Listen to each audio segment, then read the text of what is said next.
నేటి యువతకు అత్యంత అవసరమైన ఎడిక్షన్స్ అనే దాని గురించి మొదట మనం మాట్లాడదాం. That is very important.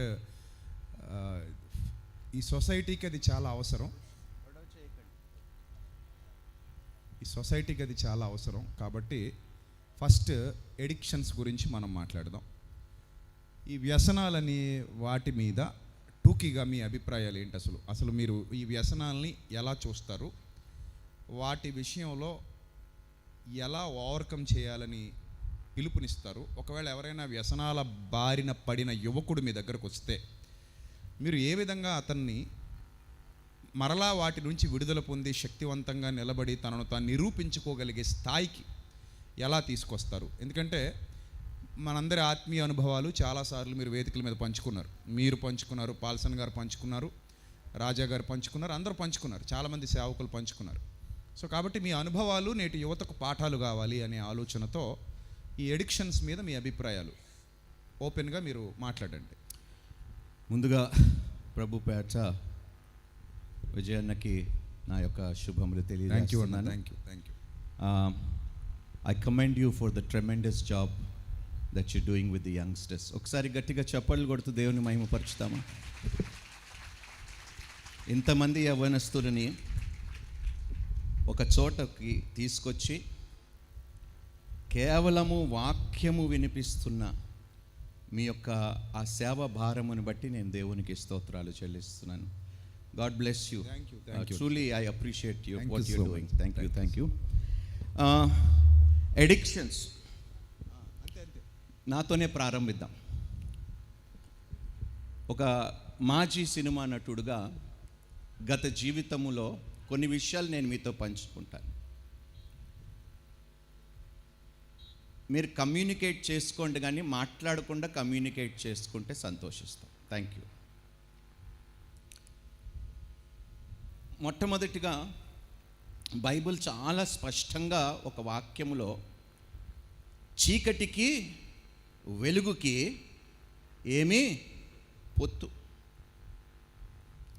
మనం వెలిగింపబడిన వారమని వాక్యము మనకి తెలియపరుస్తుంది. చెడు స్నేహము మంచి నడవడిని చెరిపేస్తుందంట.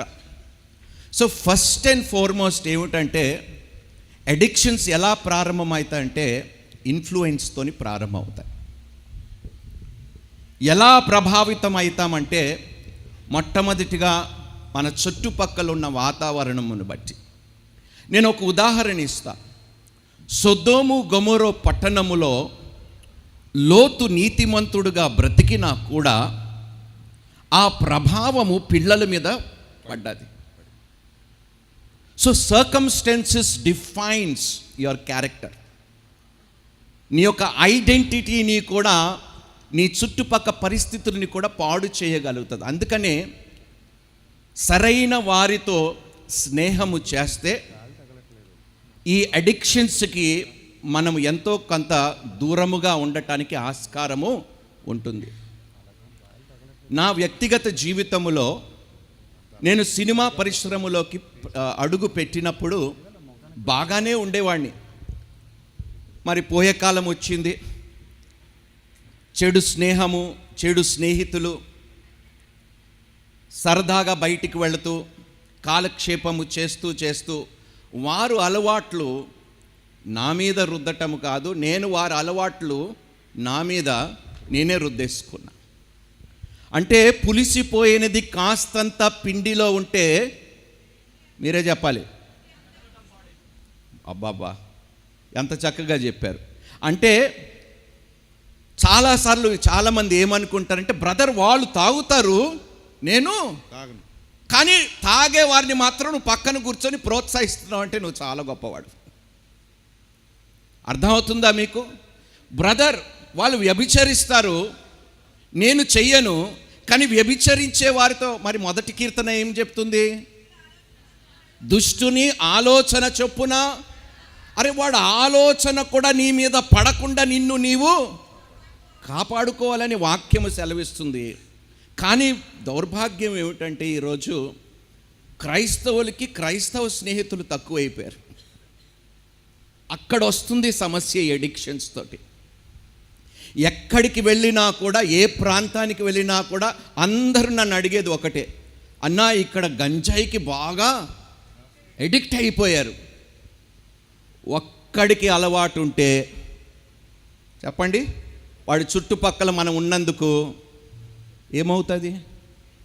పుచ్చిపోయిన యాపిల్ పండుని మంచి ఫలములు బుట్టలో పెడితే ఆ మంచి ఫలములు కూడా అదే జరుగుతుంది ఈరోజు. సో ఫస్ట్ అండ్ ఫార్మోస్ట్ అడిక్షన్స్కి మొట్టమొదటి కారణము యువర్ చాయిసెస్. ఎవరితో తిరుగుతున్నావు అనేది నువ్వు సరిచూసుకో. నేను క్రీస్తుతో ఉన్నప్పుడల్లా బాగుంటా. ఈ లోకస్తులతో తిరిగి వారితో కలిసి కాస్త నేను ప్రయాణిస్తే మళ్ళీ అదే చెడుతనము. అందుకనే వాక్యము చాలా సుస్పష్టంగా చెప్తుంది, చీకటికి వెలుగుకి అస్సలు పొంతనే లేదు, ఏ సంబంధము. సో ఫస్ట్ అండ్ ఫార్మోస్ట్ నేను ఆల్కహాల్కి అడిక్ట్ అయ్యాను, మందు తాగటం అలవాటు అయింది. ఆ అలవాటు కొద్దీ వ్యసనముగా మారిపోయింది. అంటే మందు తాగకుండా ఒకరోజు కూడా గడిచేది కాదు. కానీ ఈరోజు దేవుని మహాకృపని బట్టి ప్రతి వ్యసనము నుండి బయటకు వచ్చే సహాయము దేవుడు నాకు చేశాడు. అది ఎలా కూడా నేను చెప్తా. ఎప్పుడైతే చూడండి, దేవుడు మనందరికీ స్వేచ్ఛనిచ్చాడండి. చాయిసెస్ అనేది దేవుడు మనకే విడిచిపెట్టాడు. మంచి చేస్తే మంచే జరుగుతుంది, చెడు చేస్తే ఏది విత్తుతావో. చాలా తెలివైన వాళ్ళు మీరందరూ. కాకపోతే తెలిసి కూడా నేను తప్పు చేశాను, తెలిసి కూడా దేవునికి విరోధముగా పాపము చేస్తూ వచ్చాను. ఎంత దూరము వచ్చానంటే ఈ అడిక్షన్స్ వలన దేవునికి నా ముఖము కూడా చూపించే స్థితికి నేను లేకుండా పోయాను. ఒకవైపు సిగ్గు, గిల్ట్, షేమ్, ఇంతగా చేజారిపోయిందే నా బ్రతుకు, దేవుడు దీనిని మార్చగలుగుతాడా, దేవుడు బాగు నాకొక సందేహము దేవుడు చేస్తాడని. ఈ అడిక్షన్స్తో ఉన్న జబ్బు ఇదే, guilt, self condemnation. Self condemnation తెలుగులో ఏమంటారు బ్రదర్? ఆత్మన్యూనత. Okay, whatever it is, praise the lord. So ఆల్కహాల్తో స్టార్ట్ అయిన ఈ వ్యసనము డ్రగ్స్ దాకా వెళ్ళిపోయిందండి. అన్నీ అనుభవించే చెప్తున్నాను నాన్న, దాచుకోవటానికి నా దగ్గర ఏమీ లేదు, సిగ్గుపడవలసిన అవసరం నా దగ్గరికి ఏమీ లేదు. ఎప్పుడైతే నేను విడిచిపెట్టడానికి ఇష్టపడ్డానో, నేను నా తప్పుని సరిచేసుకోవటానికి నేను పశ్చాత్తాపడ్డానో, దేవుడు నాలో ఒక నూతన కార్యము ప్రారంభించాడు. సో ఈ అడిక్షన్స్ నుండి బయటికి రావటానికి ఫస్ట్ నీలో అంగీకారం ఉండాలి. You have to have the heart of acceptance. మనము స్వతహాగా పోరాడి దీనిని జయించలేము, అనుభవముతో చెప్తున్నాను. దీనిని కానీ దేవుని చేతిలో పెట్టకపోతే ఈ అడిక్షన్స్ నుండి రావటము ఇంపాసిబుల్. Thank you. సో చాలా దూరం వెళ్ళిపోయిన నా బ్రతుకు ఒకరోజు నేను కన్నీటి ప్రార్థనలు చేసి, ప్రభువా నాకొక్క అవకాశం ఇవ్వు ప్రభువా, నేను నిజంగా మారాలని ఇష్టపడుతున్నాను, నాకు సహాయము చెయ్యి. కానీ మీరు నమ్మరండి, 4 సంవత్సరాలు పడి లేచి చాలా నానా విధాలుగా నేను ఇబ్బందులు పడ్డాను. ఒక రోజులో వెళ్ళిపోలేదు, ఒక రోజులో ఎడిక్షన్ నన్ను విడిచి పాత అలవాట్లు అంత సులభంగా చెప్పండి అబ్బా పోవు. 2 కొరింథీ 7:1 ఆ రెఫరెన్స్ ఉంటుంది. ఎస్, కొరింథీలకు రాసిన 2వ పత్రిక 7:1 మీరు చెప్పిన రెఫరెన్స్, మీరు చెప్పిన మ్యాటర్ ఉంటుంది. అంటే అది ఒకసారి అది చెప్పి మీరు చెప్తే బాగుంటుంది. రెఫరెన్స్ చూపించండి ప్లీజ్. బ్రదర్ చెప్పిన విషయం స్క్రీన్ మీద చూపించండి వీలైతే. కొరింథీలకు రాసిన 2వ పత్రిక 7:1 1 డేలో ఎవ్వరూ పరిపూర్ణులు కారు, 1 డేలో ఎవ్వరూ గొప్పగా మారలేరు అనే విషయాన్ని అక్కడ చెబుతూ, మనకి పవిత్రమైన వాగ్దానాలు ఉన్నవి గనుక భయముతో పరిశుద్ధతను సంపూర్తి చేసుకొనుచు శరీరానికి ఆత్మకు కలిగిన సమస్త కల్మషం నుండి మనల్ని పవిత్రులుగా చేసుకుందాం అంటాడంటే it's a process, it's a process. See, నేను ఎప్పుడు అంటాను, salvation is not it is not vertical, it is a horizontal process. Yes. sanctification అనేది ఒక రోజులో జరిగేది కాదు. నా విషయంలో ప్రత్యేకంగా నాలో ఉన్న చెడుతనము పూర్తిగా పోవటానికి దాదాపు 4 సంవత్సరాలు పట్టింది నాన్న. నేను ఎంత శోధనను అనుభవించానంటే 3 నెలలు బాగుండేవాడిని, ఏదో ఒక ప్రభావము చేత మళ్ళీ పాత స్నేహితులు వచ్చి ఏదో మాటలు చెప్పి గలిబిలి చేసేసి మళ్ళీ వాళ్ళతో బయటికి వెళ్ళిపోయి మళ్ళీ తాగటం, ఇలా పడుతూ లేస్తూ ఒక రోజు నేను అన్నాను, ప్రభువా నాకు అసలు బ్రతకటానికే ఇష్టం లేదు. అంటే ఎంత దూరం వెళ్ళిపోయినంటే సూసైడ్. ఎందుకంటే నాకు నా మీదే అసహ్యము పుట్టేలాగా అపవాది చేశాడు. దేవుడు చేయలే, అపవాది చేశాడు. 4 సంవత్సరాలు నాన్న దేవుడు నా యొక్క ప్రయాసని చూశాడు, నా యొక్క మనసును దేవుడు చూశాడు. నిజంగా చెప్తున్నాను, 4 సంవత్సరాల తర్వాత వాటిని విసర్జించే హృదయము దేవుడు నాకు అనుగ్రహించాడు. Glory to God. ఏ కళ్ళతో నేను పాపము చేసేవాడినో అదే కళ్ళతో నీతిని చూసే కృప దేవుడు నాకు అనుగ్రహించాడు. ఈ విధంగా చాలా అడిక్షన్స్ నన్ను అమ్మ ఇప్పుడు లిస్టు చెప్పుకుంటూ పోతే మీరే భయపడతారు, రైట్? అలా అని చెప్పి నేను ఒక్కడనే చెడ్డవాడిని మీరు అందరు నీతిమంతులు అనుకోకండి. అర్థమైందా?